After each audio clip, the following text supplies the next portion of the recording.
they had three major policies that were going to be followed. First, Lucifer says, we have to make sure that people, humans, get to believe that Satan and his angels do not really exist. You know, Roger, that's interesting because a recent research study report that I read indicated that in a national survey, I believe it's over 75% of people do not really believe in a real tangible devil. But there is one. Oh, yeah. Oh, the next thing, the three parts policy that they had adopted there, the second one was to find a way of being able to get total control of people's minds. And that would be done by taking hypnotism out of the realm of the occult and introduce it as a new science for the benefit of mankind. They felt that by taking hypnotism out of the realm of the occult and introducing it as a new science for the benefit of mankind, they could then use people of great renown, educators, people of capacity, that would do great things, such as supposedly regress people in time to former lives that they had.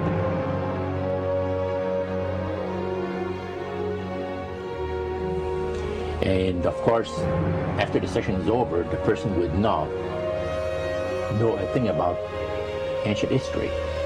And the person she or he has talked about performing, certain deeds, let's say 3,000 or 4,000 years ago.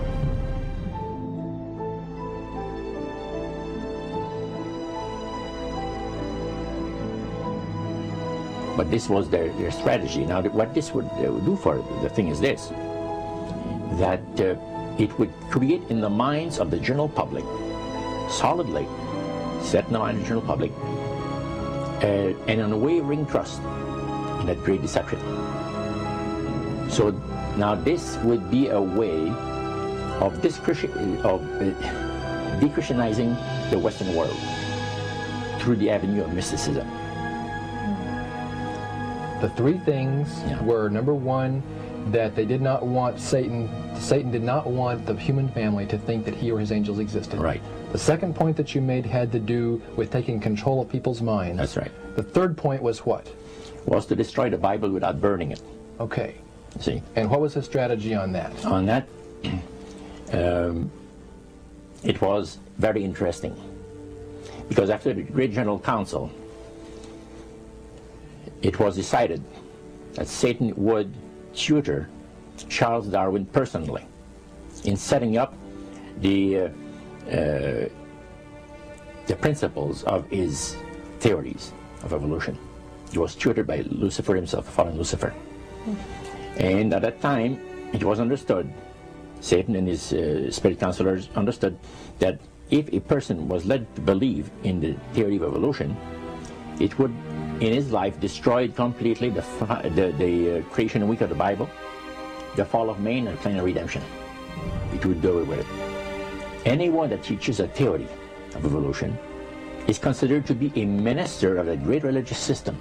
And he said that every teacher of that theory is recognized by the spirits as a person of great value and receives a very special unction from Satan himself, giving great power to induce spiritual blindness, to convince and convert.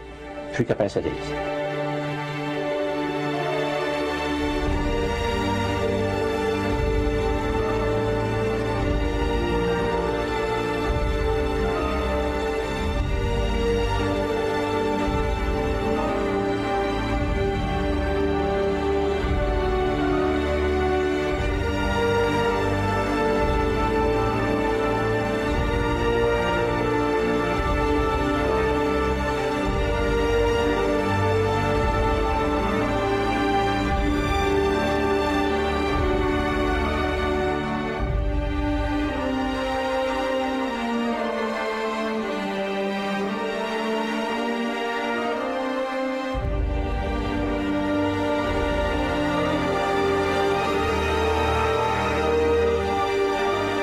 This is the grain plane, the master's grain plane.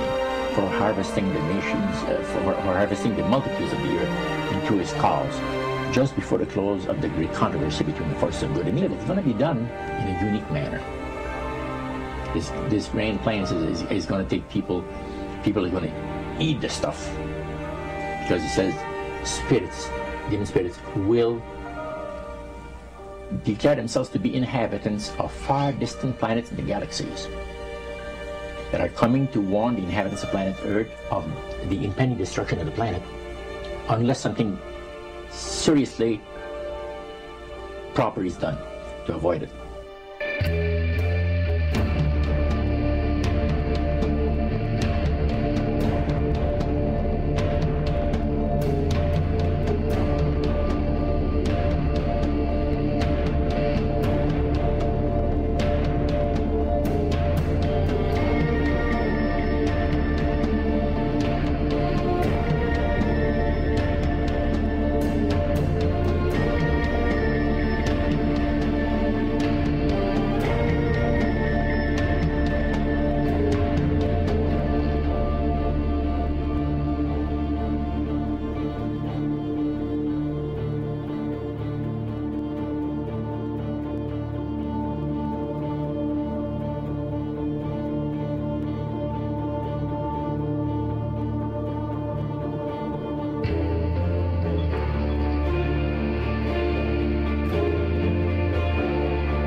Use this metaphor. If you think about Aladdin and his lamp, you've probably heard of that one.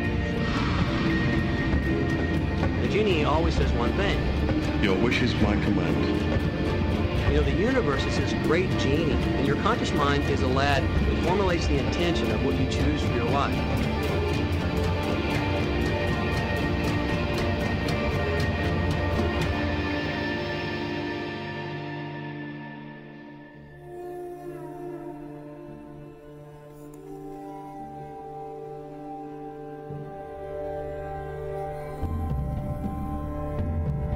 At the very heart and core of all these secret societies lurks the Kabbalah. It is a method of encoding information through a system of mathematics and numbers. These people that belong to the secret societies never dared to write down in any language what they knew, what it was that they were guarding, because then someone could steal it and then the secret would be out. So they took this knowledge and they made it occult through a system of encoding, encryption, one of which is mathematics, numbers. Another is architecture. Everybody wonder, why do they have a fraternal organization called the Freemasons? Aren't those the guys that build walls? You bet they do.